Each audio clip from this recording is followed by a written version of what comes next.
हम में से कई लोग किस्मत में यकीन करते होंगे और प्यार पर भी। आज की फिल्म किस्मत और प्यार के बीच में होने वाली जंग के बारे में है। तो देखते हैं प्यार जीतेगा या किस्मत।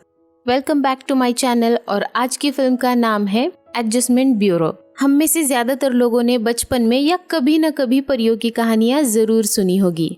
हमारी कहानी में अक्सर परी आती है, राजकुमार और राजकुमारी को मुसीबत से बचाती है और दोनों को मिलाती है। एक खूबसूरत सी लड़की सफेद कपड़ों में सफेद पंखों के साथ एक जादुई छड़ी लेके उड़ते हुए आती है और इस परी को हम एंजल भी कहते हैं।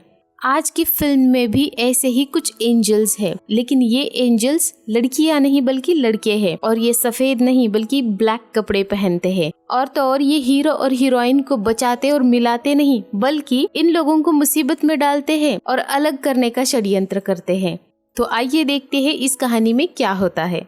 कहानी की शुरुआत में ही हमारी मुलाकात होती है डेविड नॉरिस से। ये हमारी कहानी का हीरो है और डेविड पिछले 8 सालों से पॉलिटिक्स में है और इस समय पर इलेक्शन चल रहे हैं। डेविड एक बहुत ही सही दावेदार है न्यूयॉर्क के लिए और उसे बहुत से लोग एज ए लीडर पसंद भी करते हैं। लेकिन इन सब के बावजूद डेविड ये इलेक्शन बुरी तरीके से हार जाता है और हारने के बाद अब डेविड को स्पीच देनी है, इसलिए वो प्रैक्टिस करने के लिए वॉशरूम में जाता है। वहाँ पहले वो चेक करता है कोई है या नहीं और उसके बाद अपनी स्पीच प्रैक्टिस करने लगता है। थोड़ी ही देर में वहाँ से एक लड़की बाहर आती है और डेविड को सॉरी बोलती है और उन दोनों में बहुत ही नेचुरली और फ्रैंकली बातें होने लगती है। डेविड कुछ देर के लिए सब कुछ भूल जाता है, यहाँ तक कि वो इस इलेक्शन में हार चुका है ये भी भूल जाता है। वहाँ से निकलने के बाद डेविड अपनी स्पीच देने के लिए जाता है और अपनी रटी हुई स्पीच देने के बजाय वो कुछ ऐसी बातें करता है जो उसके दिल से निकलती है और ये स्पीच इतनी ज्यादा दमदार हो जाती है कि पूरे न्यूयॉर्क को पसंद आती है। पहले से कई गुना ज्यादा लोग डेविड को पसंद करने लगते हैं और अगले ही सीन में हम इस कहानी के एंजल्स को देखते हैं। दरअसल हर इंसान के जन्म लेने से लेके मरने तक उसका हर दिन, उसके जीवन में होने वाली हर घटना प्री प्लान्ड होती है। उसके लिए कुछ प्लान्स बनाए हुए होते हैं पहले से ही। अगर कोई इंसान उसके लिए बनाए हुए प्लान से हटता है तो उसे वापस उस प्लान पे लाने के लिए कुछ एडजस्टमेंट करने होते हैं और ये करने का काम है इन एंजल्स का। और इन महोदय का काम है कि डेविड के शर्ट पे ठीक 7:05 पे कॉफी गिराने का और इसके लिए वो डेविड का इंतजार करने लगता है और इसका नाम है हैरी। तब ठीक 7:05 को वहाँ से डेविड गुजरता है लेकिन हैरी उसे देख नहीं पाता है। उससे मिस्टेक हो जाती है और शर्ट पे कॉफी गिराने का इंसिडेंस मिस हो जाता है और डेविड एक बस में चढ़ के वहाँ से निकल जाता है। बस में चढ़ने के बाद वो क्या देखता है, वही लड़की जो स्पीच के रात मिली थी वो उसी बस में है। हैरी डेविड को पकड़ने के लिए बस के पीछे भागता है लेकिन नहीं पकड़ पाता उसे और बस में ये दोनों फिर से बड़ी इंटरेस्टिंग सी बातें करने लगते हैं और फाइनली डेविड को उस लड़की का नाम एलिस है ये पता चल जाता है और डेविड उसका फोन नंबर भी लेता है लेकिन उसका सरनेम पूछना वो भूल जाता है और अपना स्टॉप आने के बाद लड़की उतर जाती है बस से और फिर वहाँ से डेविड जैसे ही अपने ऑफिस पहुँचता है उसे कुछ अजीब सा नजारा देखने को मिलता है। थोड़ा इधर उधर भागने के बाद वो लोग डेविड को पकड़ लेते हैं और उसे बेहोश करके अपने साथ ले जाते हैं और होश में आने के बाद डेविड खुद को एक बड़ी सी जगह में पाता है। वो उन लोगों से पूछता है कि आप कौन हैं। वो लोग शुरू में तो कुछ भी बताना नहीं चाहते लेकिन बाद में डिसाइड करते हैं कि इसे सब कुछ बताएंगे और डेविड को अपने बारे में सब कुछ बताते हैं और ये भी बताते हैं कि सवेरे 7:05 पर तुम्हें अपनी शर्ट पे कॉफी गिरानी थी, उसकी वजह से तुम्हारी बस छूट जाती, तुम 10 मिनट लेट ऑफिस में पहुंच जाते और तब तक चार्ली का दिमाग भी रीसेट करके ये लोग निकल जाते ऑफिस से। दरअसल चार्ली भी अपने प्लान से हट रहा था, जरा से धक्के से उसका एडजस्टमेंट नहीं हो रहा था, इसलिए उन लोगों ने उसका दिमाग बदल दिया है, लेकिन चार्ली ठीक है। और डेविड को ये भी बताते हैं कि जिस लड़की से तुम सवेरे बस में मिले थे उस लड़की से तुम्हें दोबारा कभी नहीं मिलना है, क्योंकि उस लड़की के और तुम्हारे प्लान्स पूरी तरीके से अलग अलग है। जिस कार्ड पे एलिस ने डेविड को अपना नंबर लिख के दिया था वो कार्ड वो लोग निकाल के जला देते हैं वहाँ पे और डेविड को वापस उसके ऑफिस में फेंक देते हैं। और जिस दरवाजे से ये डेविड को अंदर फेंक देते हैं ऑफिस में, इन एंजल्स के पास कुछ ऐसी ताकत है जहाँ से उन्हें अगर किसी एक जगह से दूसरी जगह पे जाना है तो किसी भी ट्रेन, बस या गाड़ी की जरूरत नहीं है, इन्हें बस एक दरवाजा ओपन करना है और वो जिस जगह पे पहुंचना चाहते हैं उस जगह पे पहुंच जाते हैं।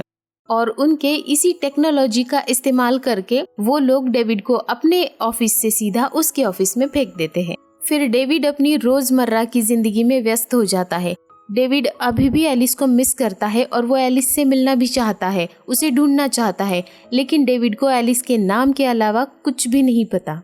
फिर उसे एक दिन हैरी मिलता है और उसे वो बोट पे मिलने के लिए बुलाता है। फिर वो दोनों बोट पे मिलते हैं और हैरी उसे कहता है कि तुम और एलिस कभी नहीं मिल सकते, क्योंकि ऊपर वाले ने यही तय किया है कि आप दोनों कभी नहीं मिल सकते। इनफैक्ट वो लोग ऐसा होने ही नहीं देंगे। डेविड एलिस को ढूंढने की बहुत कोशिश करता है। एलिस का नाम, पता या फोन नंबर कुछ भी ढूंढने की बहुत कोशिश करता है, लेकिन उसे कामयाबी नहीं मिलती। वो रोज उसी बस से उसी समय पे अपने काम पे जाता है, इस उम्मीद में कि उसको एलिस मिल जाएगी, लेकिन ऐसा नहीं होता। और ऐसा करते करते उसे 3 साल बीत जाते हैं और 3 सालों बाद आखिरकार डेविड जब उसी बस से सफर कर रहा होता है तब उसे एलिस रास्ते पे चलती हुई दिख जाती है। डेविड बस से उतर के एलिस से मिलता है, लेकिन एलिस बहुत नाराज है क्योंकि उसने उसे 3 सालों से फोन भी नहीं किया है और अचानक आके एक दिन कहता है कि मैं तुम्हें पिछले 3 सालों से ढूंढ रहा हूँ। लेकिन फिर एलिस को उस पे यकीन हो जाता है और तब तक इधर इन एंजल्स को भी पता चल जाता है कि ये दोनों मिल चुके हैं और ये तुरंत उस जगह पे पहुंच जाते हैं जहाँ पे ये दोनों हैं और इन दोनों को अलग करने के काम पे भी लग जाते हैं। फिर डेविड के पास डेविड को लेने के लिए चार्ली पहुंच जाता है और चार्ली को वहाँ किसने भेजा होगा हम जानते हैं। चार्ली जल्दबाजी में डेविड को वहाँ से लेकर जाता है। आज डेविड अनाउंस करने वाला है कि वो चुनाव फिर से लड़ने वाला है और वहाँ भी डेविड को वो लोग दिख जाते हैं और उसे उन लोगों पे शक हो जाता है। डेविड वहाँ से तुरंत निकल जाता है और एलिस से मिलने के लिए डांस स्टूडियो पहुँच जाता है, लेकिन उसे डांस स्टूडियो बंद मिलता है। फिर वो उस डांस कंपनी को कॉल करता है, लेकिन कॉल कनेक्ट नहीं होता। फिर वो लैंडलाइन से कॉल करने की कोशिश करता है, बट वो भी बंद है। इतना ही नहीं, वहाँ से काफी दूर तक की सारी फोन लाइंस काट दी गई है और ये किसने किया है हम जानते हैं। और आखिरकार ये लोग डेविड से मिलते हैं और उसे याद दिलाते हैं कि हमारे बीच में तय हुआ था कि तुम एलिस से दोबारा कभी नहीं मिलोगे। तो डेविड उसे पूछता है कि हमें क्यों नहीं मिलना चाहिए और रिचर्डसन उसे जवाब देता है कि प्लान में ऐसा ही लिखा है इसलिए। तब डेविड कहता है कि ये प्लान ही गलत है, तुम्हें खुद नहीं पता कि हमें क्यों नहीं मिलना चाहिए। फिर वो पास के एक रेस्टोरेंट में चला जाता है और वहाँ के सारे लोगों से पूछता है उस डांस कंपनी के बारे में और एक आदमी उसे उस कंपनी के बारे में इन्फॉर्मेशन देता है।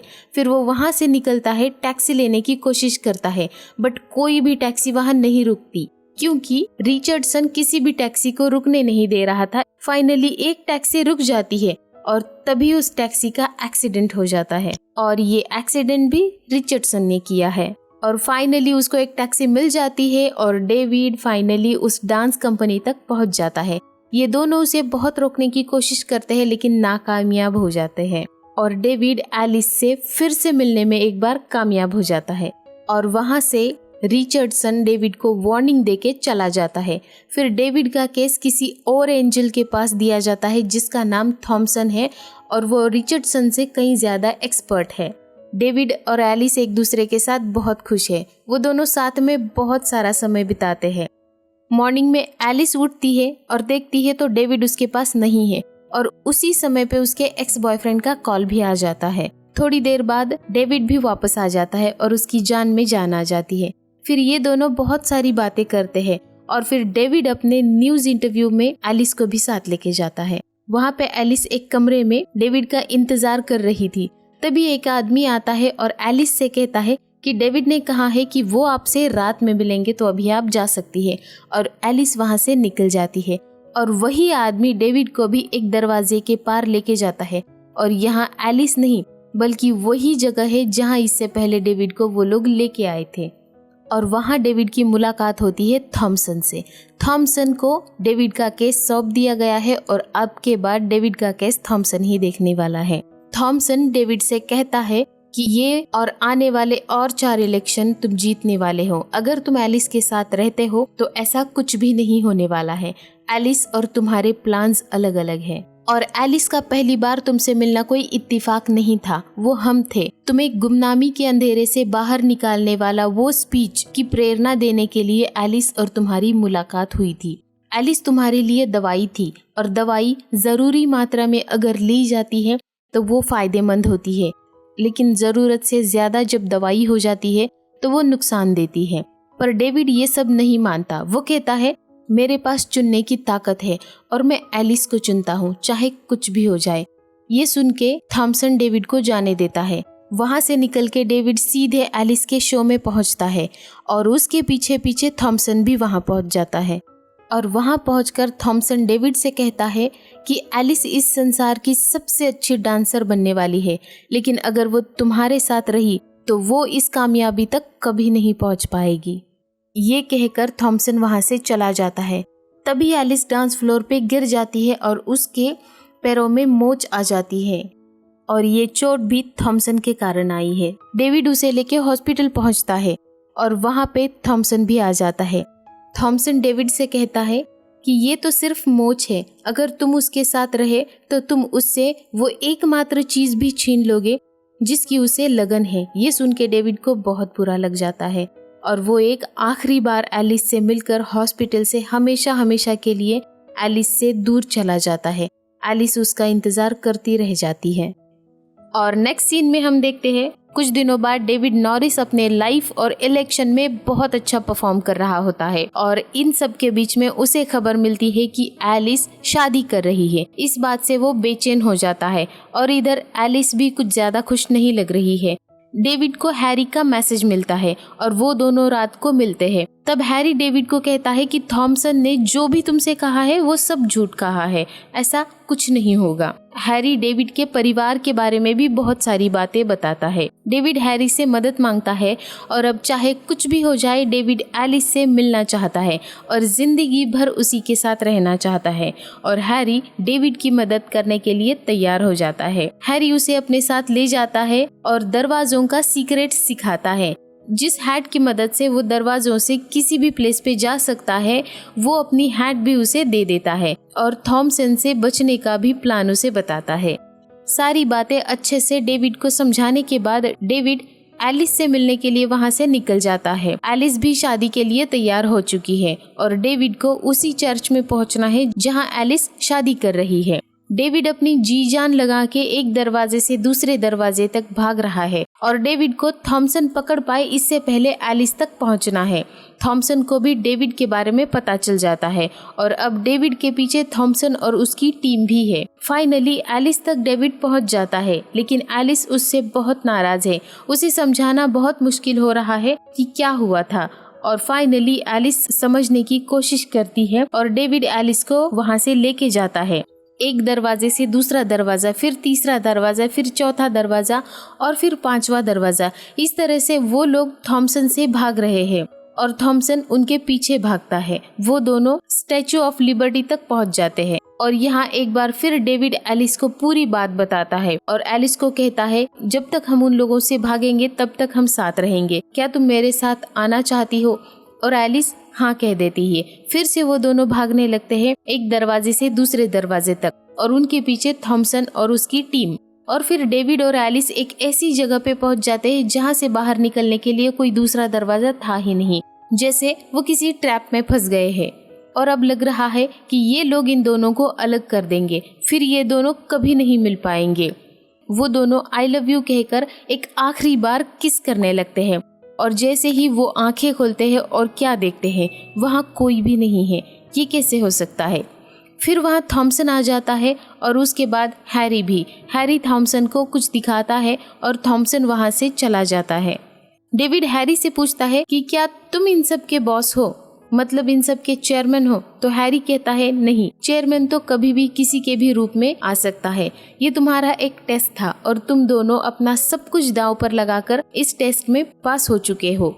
चेयरमैन ने आप दोनों के लिए अब नया प्लान बनाया है साथ साथ। फिर हैरी अपनी हैट वापस लेकर वहाँ से चला जाता है और अब एलिस और हैरी पूरी तरह से आज़ाद है एक दूसरे के साथ रहने के लिए। इस मूवी से हमें पता चलता है कि कोई चीज अगर किसी इंसान को चाहिए होती है, वो चीज कुदरत ने उसी के लिए बनाई है, लेकिन उसे पाने के लिए इंसान को कुछ टेस्ट देने होते हैं। इंसान के स्ट्रगल के एक पॉइंट क्रॉस करने के बाद भगवान खुद उसकी मदद करने लगता है उसे वो चीज पाने के लिए। तो कभी भी हार नहीं माननी है और कोशिश करना नहीं छोड़ना है, ये हम इस कहानी से सीख सकते हैं। आपको ये स्टोरी कैसी लगी मुझे कमेंट बॉक्स में बताइए, और ये भी बताइए कि आप कौन सी फिल्म की स्टोरी जानना चाहते हैं। मेरे चैनल को लाइक और सब्सक्राइब करिए। And finally thanks for watching. Bye bye.